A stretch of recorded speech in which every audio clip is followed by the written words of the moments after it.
La Bible en un an, la 346e journée, le premier livre des Chroniques, chapitre 22, verset 2, au chapitre 23, verset 32, le livre des Psaumes, chapitre 131, verset 1 à 3, le livre des Proverbes, chapitre 30, verset 4, l'Apocalypse, chapitre 3, verset 7 à 22. Le premier livre des Chroniques, chapitre 22. Il fit rassembler les étrangers qui se trouvaient dans le pays d'Israël, et il chargea des tailleurs de pierre de préparer des pierres de taille pour la construction de la maison de Dieu. Il prépara aussi beaucoup de fer pour les clous des battants des portes et pour les crochets, du bronze en quantité telle qu'il n'était pas possible de le peser, et une quantité incalculable de cèdre. En effet, les Sidoniens et les Tyriens avaient amené beaucoup de cèdre à David. David se disait, « Mon fils Salomon est jeune et faible, et la maison qu'il s'agit de construire pour l'Éternel doit élever bien haut son nom et sa gloire dans tous les pays. C'est pourquoi je veux faire des préparatifs pour lui. » Ainsi David fit beaucoup de préparatifs avant sa mort. David appela son fils Salomon et lui ordonna de construire une maison pour l'Éternel, le Dieu d'Israël. Il dit à Salomon, « Mon fils, j'avais l'intention de construire une maison pour l'Éternel mon Dieu, mais la parole de l'Éternel m'a été adressée. Tu as versé beaucoup de sang et tu as mené de grandes guerres. Tu ne pourras pas construire une maison en mon honneur, car tu as versé beaucoup de sang devant moi sur la terre. Tu auras un fils qui sera un homme de repos, et à qui je donnerai du repos en le délivrant de tous les ennemis qui l'environneront. Salomon, voilà son nom, et je ferai venir la paix et la tranquillité sur Israël pendant sa vie. Ce sera lui qui construira une maison pour mon nom. Il sera pour moi un fils, et je serai pour lui un père, et j'affermirai pour toujours le trône de son royaume en Israël. Maintenant, mon fils, que l'Éternel soit avec toi, afin que tu connaisses le succès et construises la maison d'Éternel ton Dieu, conformément à ce qu'il a déclaré à ton sujet. Que l'Éternel veuille seulement t'accorder de la sagesse et de l'intelligence en te plaçant à la tête d'Israël, afin que tu respectes la loi de l'Éternel ton Dieu. C'est alors que tu connaîtras le succès si tu veilles à mettre en pratique les prescriptions et les règles que l'Éternel a données à Moïse pour Israël. Fortifie-toi et prends courage, n'aie pas peur, ne te laisse pas effrayer. Par mes efforts, j'ai préparé pour la maison de l'Éternel 3000 tonnes d'or, 30 000 tonnes d'argent et une quantité de bronze et de fer qu'il n'est pas possible de peser, tant il y en a. J'ai aussi préparé du bois et des pierres, et tu pourras encore en ajouter. Tu disposes d'un grand nombre d'ouvriers, de tailleurs de pierre, de charpentiers et d'hommes habiles pour toutes sortes de travaux.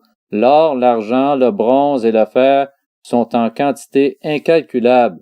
Lève-toi et agis, et que l'Éternel soit avec toi. » David ordonna à tous les chefs d'Israël d'aider son fils Salomon.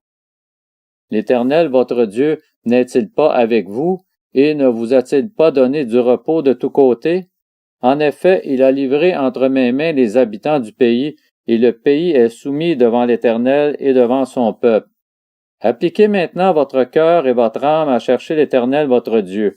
Levez-vous et construisez le sanctuaire de l'Éternel Dieu, afin d'amener l'arche de l'alliance de l'Éternel et les ustensiles consacrés à Dieu dans la maison qui sera construite pour le nom de l'Éternel. » Le premier livre des Chroniques, chapitre 23. Âgé et rassasié de jours, David désigna son fils Salomon roi sur Israël. Il rassembla tous les chefs d'Israël, les prêtres et les Lévites. On fit le dénombrement des Lévites âgés de 30 ans et plus. On compta 38 000 individus de sexe masculin.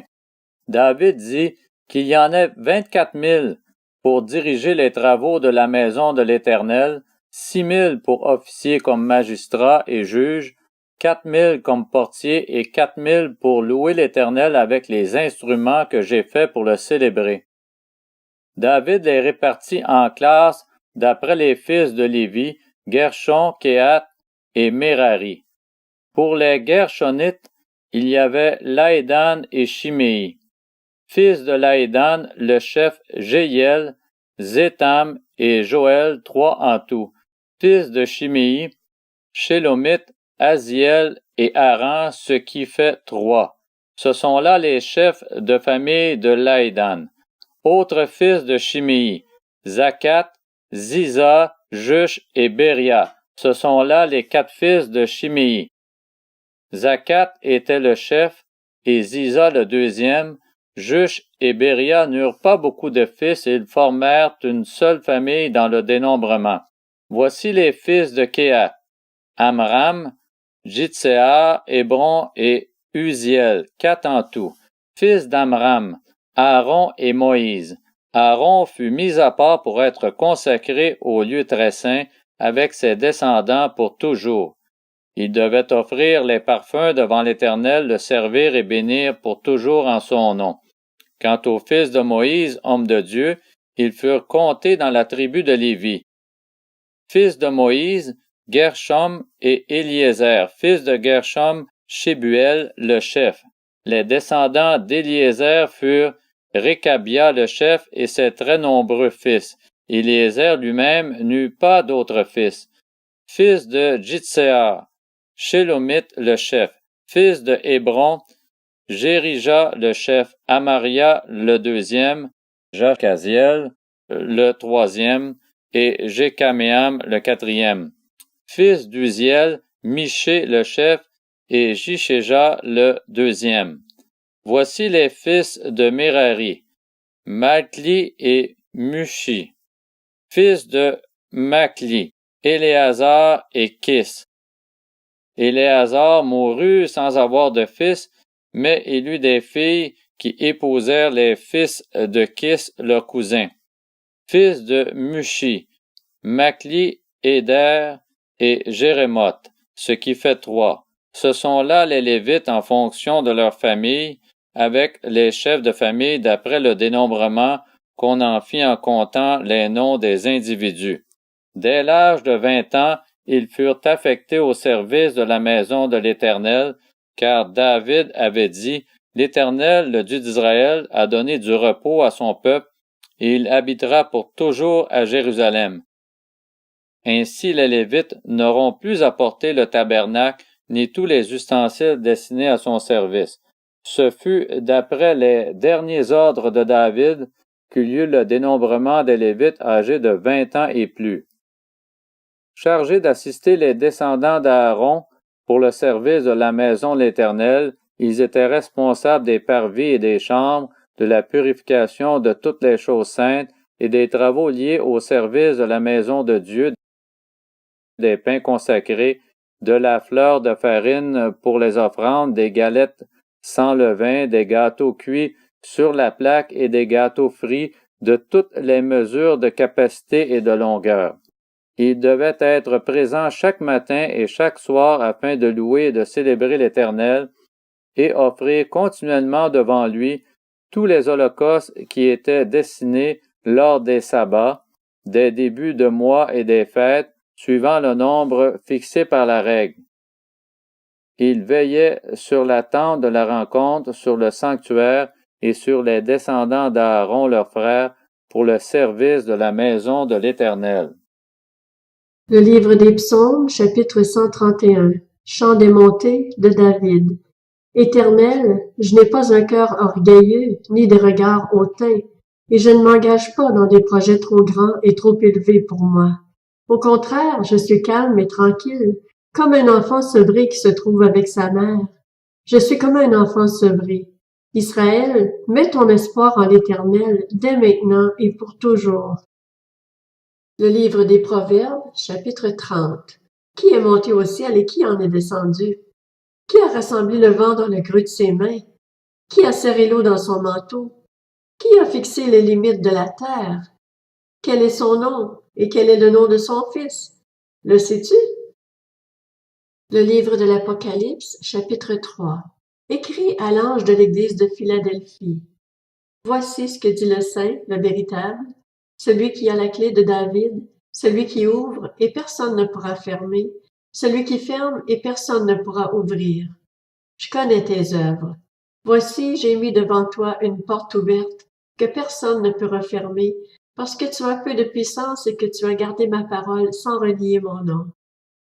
Je te donne des membres de la synagogue de Satan qui se prétendent juifs, sans l'être, et qui mentent.